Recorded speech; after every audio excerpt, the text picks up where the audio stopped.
Hi నమస్తే welcome to AKS academy. This is Raj.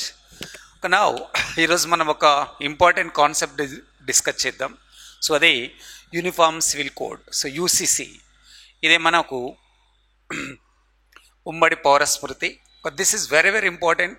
Present మనకు polity కరెంట్లో మనం తీసుకుంటే దీని నుంచి మనకు యూపీఎస్సీ కానీ లేకపోతే ప్రజెంట్ మనకు తెలంగాణలో వచ్చేటువంటి group one, Andhra Pradesh group one, current political కాంపోనెంట్లో దీన్ని అడగడానికి అవకాశం ఉంటుంది. Here is guys, this is very very important. And again uniform civil code అనేటువంటి దాన్ని వాస్తవానికి ఎందుకు వచ్చింది రావడానికి ఉన్న కారణం, మన ఇండియాలో యూనిఫామ్ సివిల్ కోడ్ ఏ స్టేట్ ఆల్రెడీ ఏ స్టేట్లో యూసిసి అనేటువంటిది అమల్లో ఉంది. దాని తర్వాత ఈ మధ్య కాలంలో లాస్ట్ ఒక 3-4 డేస్ నుంచి, అంటే లాస్ట్ 1 వీక్ నుండి మన యూసిసి మీద డైలీ మనకు న్యూస్ పేపర్లలో కనబడడం జరుగుతుంది. సో కాబట్టి కనుక చూద్దాం. ఉమ్మడి పౌరస్మృతి పొలిటికల్ కాన్సెప్ట్స్ మనం తీసుకుంటే, సో మనకు మేజర్గా పొలిటికల్ కాన్సెప్ట్స్ తీసుకుంటే ఇండియన్ కాన్స్టిట్యూషన్లో, భారతదేశ రాజ్యాంగంలో, సో 4వ భాగంలో ఆదేశక సూత్రాల గురించి మన అందరూ తెలుసు, డైరెక్టివ్ ప్రిన్సిపల్స్. ఈ ఆదేశక సూత్రాలలో ఆర్టికల్ 44 యూసిసి గురించి మాట్లాడుతుంటుంది. యూనిఫామ్ సివిల్ కోడ్ గురించి, ఉమ్మడి పౌర స్మృతి గురించి మాట్లాడడం జరుగుతుంటుంది. అయితే యూసిసి మీద ఎప్పటి నుంచో చర్చలు జరుగుతున్నాయి భారతదేశంలో. దేశవ్యాప్తం మొత్తంగా అమలు చేయాలనుకున్నాం.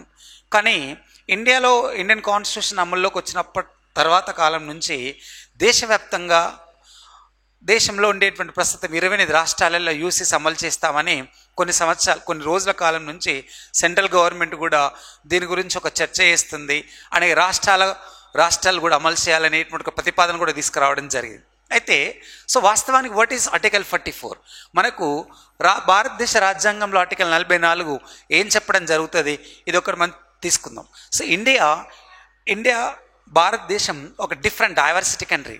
భారతదేశం ఒక వైవిధ్యమైనటువంటి దేశం. ఈ వైవిధ్యమైనటువంటి దేశంలో విభిన్నమైనటువంటి సంస్కృతులు, విభిన్నమైనటువంటి మతాలు, విభిన్నమైనటువంటి వేష భాష, ఇవన్నీ మన భారతదేశం అనేటువంటి భూభాగంలో ఉంది. అందుకే భారతదేశాన్ని, మన ఇండియాలో ప్రధానమైనటువంటి 6 మతాలు ఉన్నాయి. ఈ ప్రధానమైనటువంటి 6 మతాలు ఉన్నాయి. భారతదేశంలో అన్ని మతాలను గౌరవించాలి, ఆల్ ద ఈక్వల్ అనేటువంటి ఒక కాంపోనెంట్తో మన ఇండియా ఒక సెక్యులరిజం కంట్రీగా ఏర్పడ్డది. ఒక లౌకిక రాజ్యంగా, ఒక లౌకిక దేశంగా భారతదేశం 1976 సంవత్సరం తర్వాత నుంచి పూర్తి స్థాయిగా భారతదేశ రాజ్యాంగంలో భాగంగా ఒక సెక్యులరిజం అనేటువంటి భావాలు తీసుకొచ్చి దేశవ్యాప్తంగా అమలు చేయడం జరిగింది. అయితే సో ఇప్పటికీ భారతదేశంలో అన్ని మతాల యొక్క సంస్కృతులు, వేష భాషలు, ప్రతి దాన్ని భారతదేశంలో ఉన్న ప్రతి ఒక్క వ్యక్తులు గౌరవించడం జరుగుతుంటుంది, no doubt at all. So ఇది అంతా మనకు తెలిసిందే. అయితే ఆర్టికల్ 44 మనకు క్లియర్గా ఏం చెప్పడం జరుగుతుంది అంటే, భారతదేశంలో ఉండేటువంటి అన్ని మతాల పౌరులకు ఒకే రకమైనటువంటి ఒక చట్టం అనేటువంటిది, భారతదేశంలో ఉండేటువంటి 6 ప్రధానమైనటువంటి మతాలు ఉంటే అన్ని మతాల పౌరులకు ఒకే రకమైనటువంటి ఒక చట్టమే మనం యూసిసి అనేటువంటి చెప్పడం జరుగుతుంటుంది. అంటే సో దేశంలో విభిన్నమైన సాంప్రదాయాలు ఉన్నాయి, ఆచారాలకు సంబంధం కాకుండా యూసిసి ఆర్టికల్ 44 క్లియర్గా ఏం చెప్పడం జరుగుతుంటుంది అంటే, భారతదేశంలో విభిన్నమైనటువంటి మతాలు ఉంటే వివాహం, దాంతోపాటు విడాకులు, పౌరసత్వం, దత్తత స్వీకారాలు అంటే ఆస్తి హక్కు, సో ఇలాంటి నిర్వహణ బాధ్యతలు, ఇవన్నీ ఒక్కొక్క రిలీజన్ బేస్ చేసుకుని ఒక్కొక్క రకంగా జనరల్గా మన భారతదేశంలో ఉన్నాయి. కానీ ఆర్టికల్ 44 మాత్రం ఏం చెప్పడం జరుగుతుందంటే, దేశంలో ఉండేటువంటి అన్ని మతాల పౌరులకు ఒకే రకమైన వివాహ వ్యవస్థ, ఆ వివాహ వ్యవస్థతో పాటు ఆస్తి బదిలీలు, ఆదాయాలు పంచుకోవడం, అండ్ దాంతోపాటు విడాకులకు సంబంధించినటువంటి అంశాలు కూడా ఒకే రకంగా అన్ని మతాలకు ఉండాలనేటువంటి ఉద్దేశంతో యూసిసి అనేటువంటిది భారతదేశంలో తీసుకురావడం జరిగింది. యాక్చువల్లీ మన ఇండియాలో యూసిసి అనేటువంటి ఒక భావన తీసుకుంటే, ఇండియాలో ఇప్పటివరకు ఉమ్మడి పౌర స్మృతిని అమలు చేస్తున్న ఒకే ఒక రాష్ట్రం ఏది అని అంటే అది మనం గోవా అని పిలుస్తాం. గోవాలో యూసిసి ఉంది. గోవా యూనిఫామ్ సివిల్ కోడ్ అనేటువంటిది భారతదేశంలో అమల్లోకి ఇప్పుడు స్వతంత్రానికంటే ముందు కాలం నుంచే యూసిసి అనేటువంటిది మన ఇండియాలో ఓన్లీ గోవాలో మాత్రం అమలు కావడం జరుగుతుంది. అయితే here is the very very important. ఇక్కడ మనము సో ఏం డిస్కస్ చేద్దామంటే, ఇండియన్ కాన్స్టిట్యూషన్ రాసేటప్పుడు, భారతదేశ రాజ్యాంగంలో రాజ్యాంగం రచించేటప్పుడు 1946 సంవత్సరంలో మన భారతదేశ రాజ్యాంగ నిర్మాత, రచయితగా తీసుకుంటే మనం బిఆర్ అంబేద్కర్ గారు. ఈ బిఆర్ అంబేద్కర్ క్లియర్గా ఏం చెప్పడం జరిగిందంటే, భారతదేశం సమానత్వమైనటువంటి ఒక దేశంగా ఎదగాలన్నా, సమాంతరైనటువంటి ఒక వ్యవస్థగా భారతదేశంలో ఉండాలన్నా, ఎలాంటి డిస్క్రిమినేషన్ సిస్టమ్ ఉండకూడదు, దేశంలో ఉండేటువంటి పౌరులందరికీ ఒకే రకమైనటువంటి హక్కు ఉండాలనేటువంటి ఉద్దేశంతో మనకు ఆర్టికల్ 44 యూసీసీ అనేటువంటి దాన్ని ప్రపోజల్ చేయడం జరిగింది. కానీ కొంతమంది అంటే మైనార్టీ పెద్దలు, కొన్ని మత పెద్దలు, కొన్ని వర్గాల పెద్ద మనుషులు ఏం చేయడం జరిగిందంటే, ఇది ఆర్టికల్ 25 మత స్వేచ్ఛ గురించి చెప్తుంది. సో ఆర్టికల్ 25 మత స్వేచ్ఛ గురించి చెప్తుంది కాబట్టి ఒక్కొక్క మతానికి ఒక్కొక్క రకమైనటువంటి స్వేచ్ఛ ఉంటుంది. దేశవ్యాప్తంగా యూసీసీ అనేటువంటిది అమలు చేయొద్దు అనేటువంటిది అంబేద్కర్ అమలు చేయాలంటే వద్దనేటువంటి ఒక ప్రపోజల్ ఉండడంతో దీన్ని డైరెక్ట్ ప్రిన్సిపల్స్లో, ఆదేశిక సూత్రాలలో అలానే పెట్టడం జరిగింది. అయితే సో వాస్తవానికి ఎప్పటి నుంచో మనం చూద్దాం అంటే బ్రిటిష్ గవర్నమెంట్ కాలంలో తీసుకుంటే ఇండిపెండెన్స్ కంటే ముందు 1840వ సంవత్సరం 1840 ఈ 1840s టైంలోనే అప్పటి కొలోనియల్ రూల్లో ఉన్నాం మనం, అంటే వలస పాలన వ్యవస్థలో ఉన్నాం. ఈ వలస పాలన వ్యవస్థలో ఉన్నప్పుడే బ్రిటిష్ గవర్నమెంటు క్రిమినల్ బేస్ చేసుకొని, అంటే నేరాలు సాక్ష్యాలను ఇలాంటి ఆధారాలను బేస్ చేసుకొని అప్పుడు దేశవ్యాప్తంగా ఒకే రకమైనటువంటి ఒక పౌర చట్టం ఉంటే బాగుంటుంది అనేటువంటి ఒక ప్రపోజల్ వచ్చింది. వెన్ ద టైమ్ ఆఫ్ 1840sలో ఒకే రకమైనటువంటి ఒక చట్టం వస్తే బాగుంటుంది దేశవ్యాప్తంగా అంటే అప్పుడు చాలామంది దీన్ని వ్యతిరేకించడం జరిగింది. అందుకని 1859వ సంవత్సరంలో బ్రిటిష్ గవర్నమెంట్ క్లియర్గా ఏం చెప్పడం జరిగిందంటే, వ్యక్తిగతమైనటువంటి మతాలలో, వ్యక్తిగతమైనటువంటి మత స్వేచ్ఛలలో బ్రిటిష్ ప్రభుత్వం ఇప్పటి నుంచి ఎక్కడ కూడా అవాంతరాలు సృష్టించదు, ఎక్కడ కూడా ఏళ్ళు కూడా పెట్టదని క్లియర్గా స్టేట్మెంట్ ఇవ్వడం జరిగింది. లేకపోతే అప్పుడే అమలు చేస్తుంటే ఒకే పౌర చట్టం అనేటువంటి దేశవ్యాప్తంగా ఉండేటువంటి పౌరులందరికీ వర్తించేదేమో.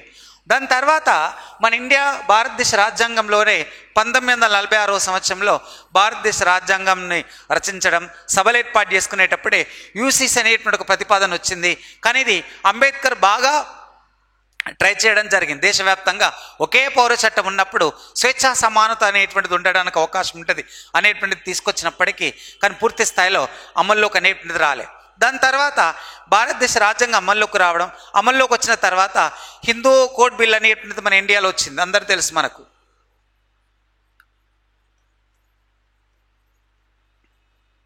హిందూ కోడ్ బిల్ 1950లో తీసుకొస్తే 1951వ సంవత్సరంలో పూర్తి స్థాయిగా హిందూ కోడ్ బిల్ అనేటువంటిది వచ్చింది. ఇది హిందూ కోడ్ బిల్ సో క్లియర్గా ఏం చెప్తుంది, మనకు బహుభార్యత్వం అనేటువంటిది ఉండకూడదు, అంటే దాంతోపాటు పురుషుల ఒక ఇంట్లో పుట్టినటువంటి మగవారికి ఆడవారికి సమానమైనటువంటి ఆస్తి హక్కు అనేటువంటిది ఉండాలి, అంటే వారసునికైనా దాంతోపాటు కుమార్తెకైనా సమానత్వమైనటువంటి ఆస్తి హక్కు అనేటువంటిది ఉండాలి.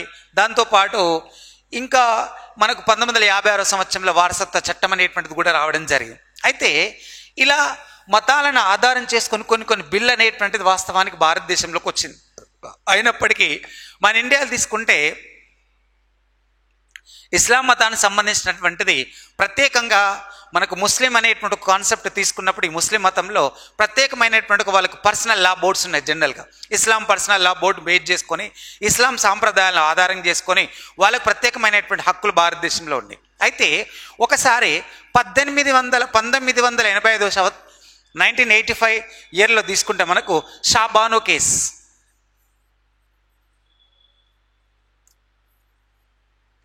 1985లో షాబానో కేసు. అప్పుడు 73 సంవత్సరాల అంటే ఆల్రెడీ పెళ్ళై చాలా సంవత్సరాలు, దాంతోపాటు పిల్లలు కూడా ఉండే 73 సంవత్సరాల షాబానుకు తన భర్త తలాక్ అనేటువంటి 3 సార్లు ట్రిపుల్ తలాక్ అనేటువంటి పదాలను ఎప్పుడైతే వాడతారో అప్పుడు ఆ భర్త భార్యకు చెప్పినప్పుడు తలాక్ అనేటువంటి పదాలు చెప్పినప్పుడు వాళ్లకు పూర్తి స్థాయిగా విడాకులు జరిగినట్టు ఇస్లాం అనేటువంటి పర్సనల్ లా బోర్డులో ఒక పదం ఉంది. అంటే వాళ్ళు విడాకులు తీసుకోవాలంటే ప్రత్యేకంగా కోర్టులకు వెళ్ళడం, లీగల్ అనేటువంటి కాన్సెప్ట్ లేదు, వాళ్ళ సాంప్రదాయాలకు అనుగుణంగా వెళ్ళేది. సేమ్ షాబానో కూడా వాళ్ళ హస్బెండ్ ట్రిపుల్ తలాక్ అనేటువంటి పదాలు 3 సార్లు తలాక్ అనేటువంటి పదాలు చెప్పడంతో ఆమెకు విడాకులైంది. అప్పుడు ఆమె ఏం చేయడం జరిగిందంటే జిల్లా కోర్టుకు వెళ్ళింది, హైకోర్టుకి వెళ్ళింది. జిల్లా కోర్టు కూడా హైకోర్టు కూడా ట్రిపుల్ తలాక్ అంటే ఆ 73 సంవత్సరాల కాలంలో తన భర్త తలాక్ అనేటువంటి పదాలు వాడి విడాకులను తీసుకోవడం ఇది నేరమని కూడా క్లియర్గా చెప్పింది. దాని తర్వాత షాబాను హస్బెండ్ ఏం చేయడం జరిగిందంటే సుప్రీంకోర్టుకి వెళ్ళి, నేను ఇస్లాం సాంప్రదాయానికి అనుగుణంగా, ఇస్లాం పద్ధతులకు అనుగుణంగా, ఇస్లాం చట్టానికి అనుగుణంగానే నేను తలాక్ అని చెప్పింది, ఇది చట్టబద్ధమైనదే, ఇది రాజ్యాంగానికి వ్యతిరేకమైనటువంటిది కాదు, ఇస్లాం సాంప్రదాయానికి అనుగుణంగా నేను వెళ్ళామని చెప్తే అప్పుడు సుప్రీంకోర్టు క్లియర్గా ఏం చేయడం జరిగిందంటే, సో భారతదేశంలో ఆల్ ఇండియా క్రిమినల్ కోడ్ను ఉపయోగించి ఆల్ ఇండియా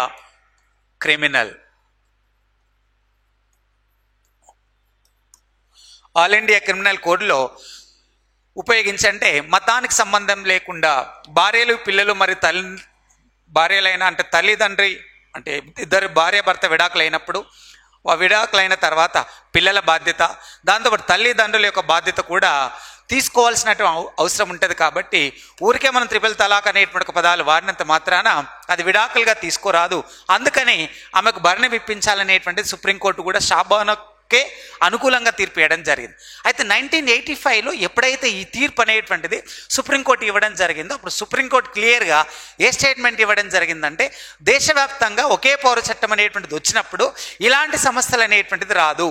అందుకే దేశవ్యాప్తంగా ఒక్కొక్క రాష్ట్రం కూడా యూసీసీని అమలు చేస్తే బాగుంటుంది అనేటువంటి ఒక ప్రపోజల్ తీసుకురావడం జరిగింది. రైట్, ఇది యూసీసీకి సుప్రీంకోర్టుకు ఒక ప్రపోజల్ అనేటువంటి ఒక కాంపోనెంట్లు చెప్పచ్చు. అయితే మనకి ఇక్కడ ఇంకొక వర్డ్ డిస్కస్ చేద్దాం, గోవా సివిల్ కోడ్.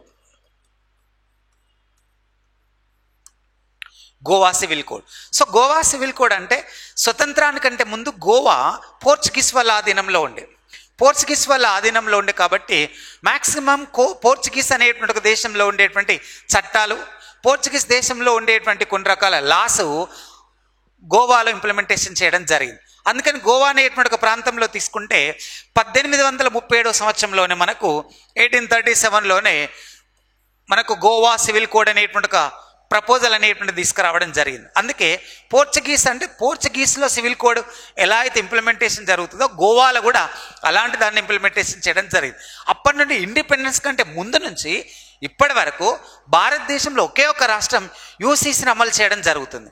అంటే గోవాలో ఏముంటుందంటే రూల్, ఫస్ట్ జనన ధృవీకరణ, మరణ ధృవీకరణ, వివాహ ధృవీకరణ, దాంతోపాటు ఎప్పుడైతే భార్య భర్తలు అనుకూలంగా విడిపోవడం జరుగుతుందో, అనుకూలంగా విడిపోయిన తర్వాత ఆస్తి కుమారునికి ఎంతైతే వస్తుందో దాంతోపాటు కుమార్తెకు కూడా సేమ్ అంటే ఈక్వల్ ఆఫ్ డిస్ట్రిబ్యూషన్ అసెట్ అనేటువంటిది ఉండడం జరుగుతుంటుంది. ఇలా ఓవరాల్గా గోవా సివిల్ కోడ్. ఇంకా గోవా సివిల్ కోడ్లో తీసుకున్నప్పుడు అక్కడ హిందూ ఉండొచ్చు, ముస్లిం ఉండొచ్చు, క్రైస్తవులు ఉండొచ్చు, బౌద్ధులు ఉండొచ్చు, జైనులు ఉండొచ్చు, ఎవరున్నా కూడా జనరల్గా అందరికి ఒకే రకమైనటువంటి ఒక చట్టం వర్తిస్తుంది. అదే గోవా సివిల్ కోడ్ అనేటువంటి ఒక చట్టం. అంటే ఇప్పుడు ఎగ్జాక్ట్గా అక్కడ ట్రిపుల్ తలాక్ అనేటువంటిది వాస్తవానికి చెల్లుబాటు కాదు. వాళ్ళు అంటే అలా చెప్పడానికి కూడా వీల్లేదు. అంటే గోవా సివిల్ కోడ్కి అనుగుణంగా మాత్రమే వాళ్ళు వెళ్ళడానికి అవకాశం ఉంటుంది. కాబట్టి ఇక్కడ భార్యత్వం అనేటువంటిది రద్దు. ఒకవేళ బహుభార్యత్వం ఉన్నా కూడా లీగల్గా ఎందుకు పెళ్లి చేసుకుంటారో జనరల్గా చెప్పాలి. విడాకులు ఇచ్చిన తర్వాత సమానమైనటువంటి ఆస్తి వాటా భార్యకు మళ్ళీ ఇచ్చేలా ఉంటుంది. సో ఇవన్నీ మనకు గోవా సివిల్ కోడ్ అనేటువంటి ఒక దాంట్లో ఉండడం జరుగుతుంది. అయితే మన భారతదేశం ఆర్టికల్ 44 ద డైరెక్టివ్ ప్రిన్సిపల్స్లో భాగంగా మన ఇండియాలో యూనిఫామ్ సివిల్ కోడ్ని దేశవ్యాప్తంగా అమలు చేయాలనేటువంటిది ఎప్పటి నుంచో వస్తుంది. ఇప్పటి నుంచే కాదు, ఎప్పటి నుంచో రావడం జరుగుతుంది. అందుకని ఈ మధ్య కాలంలో ఒక హాట్ టాపిక్ ఏంటంటే మనకు యూనిఫామ్ సివిల్ కోడ్. ఈ యూనిఫామ్ సివిల్ కోడ్కు ఏ రాష్ట్రానికి ఈ మధ్య కాలంలో మనకు హాట్ టాపిక్గా ఉందంటే ఉత్తరాఖండ్.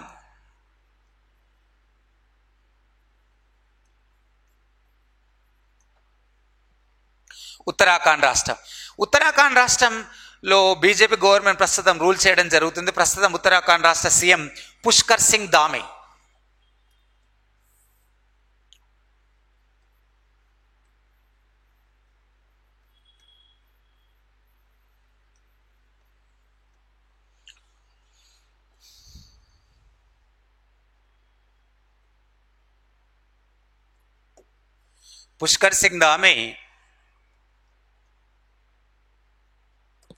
Uttarakhand state CM.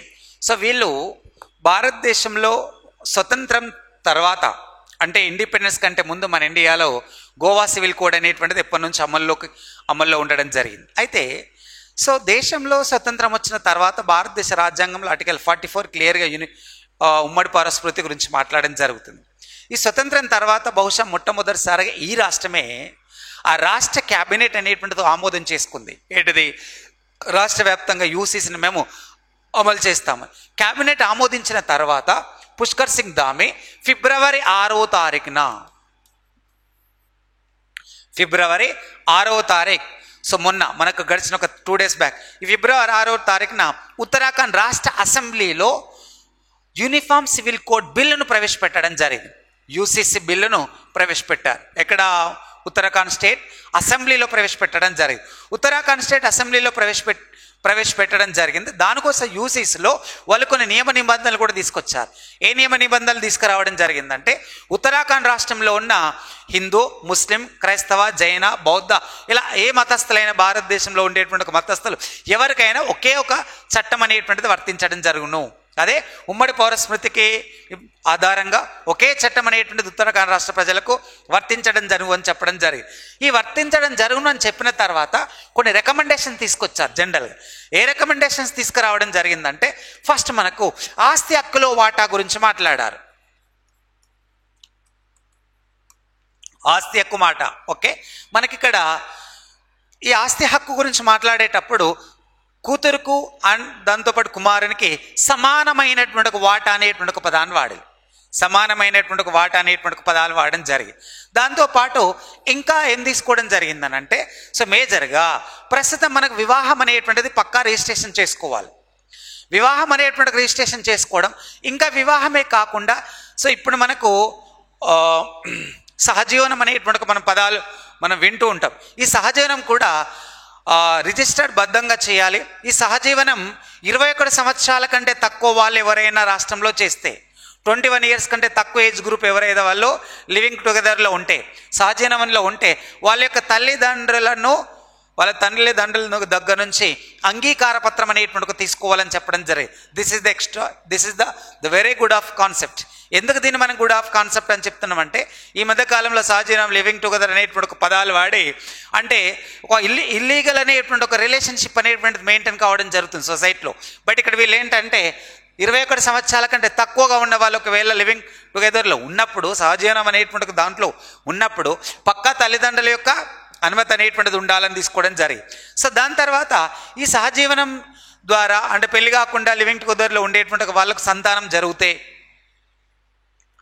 వాళ్ళకి సంతానం జరిగినప్పుడు వాళ్ళ లీగల్ పీపుల్గా కూడా గుర్తించాలని కూడా చెప్పడం జరుగుతుంది. దాంతోపాటు దత్తత స్వీకారాలు ఏవైతే ఉంటాయో, ఈ దత్తత స్వీకారాలు కూడా ఏ మతస్థులకైనా ఒకే రకమైనటువంటిది ఉండడం జరుగును అని చెప్పడం జరిగింది. దాంతోపాటు ఇంకా ఓవరాల్గా ఇస్లాం పద్ధతులు అనేటువంటి ఏవైతే ఉన్నాయో, అంటే తలాక్ లాంటి ఏవైతే ఉన్నాయో ఇవన్నీ నిషేధంగా ప్రకటించడం జరిగింది. సో దాంతోపాటు తీసుకుంటే ఇంకా ఈ స్టేట్ యూసీసీని తీసుకున్నప్పుడు, ఉత్తరాఖండ్ యూసీసీని తీసుకునేటప్పుడు వీళ్ళు ఒక మంచి పదాలు వాడారు.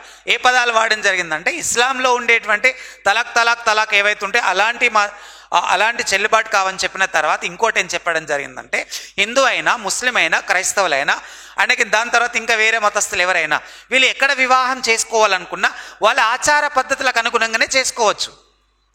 వాళ్ళ ఆచార పద్ధతులకు అనుగుణంగానే చేసుకోవడానికి వీలుంటుందని చెప్పడం జరిగింది. దాంతోపాటు అన్ని మతాలకు సంబంధించినటువంటి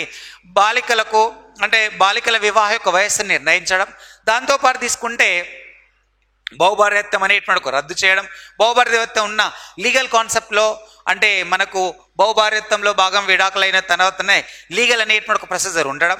సో దాంతోపాటు తీసుకుంటే ఈ యూసీసీలో ఇంకా తీసుకునేటప్పుడు బాల్య వివాహాలు అనేటువంటి ఒక పదాలను కూడా వాడడం జరిగింది. అంటే బాల్య వివాహాలు రద్దు అనేటువంటి ఒక ప్రస్తావన కూడా వాడడం జరిగింది. సో ఇవన్నీ మనకు ఉత్తరాఖండ్ రాష్ట్రంలో తీసుకొచ్చినటువంటి యూసీసీ.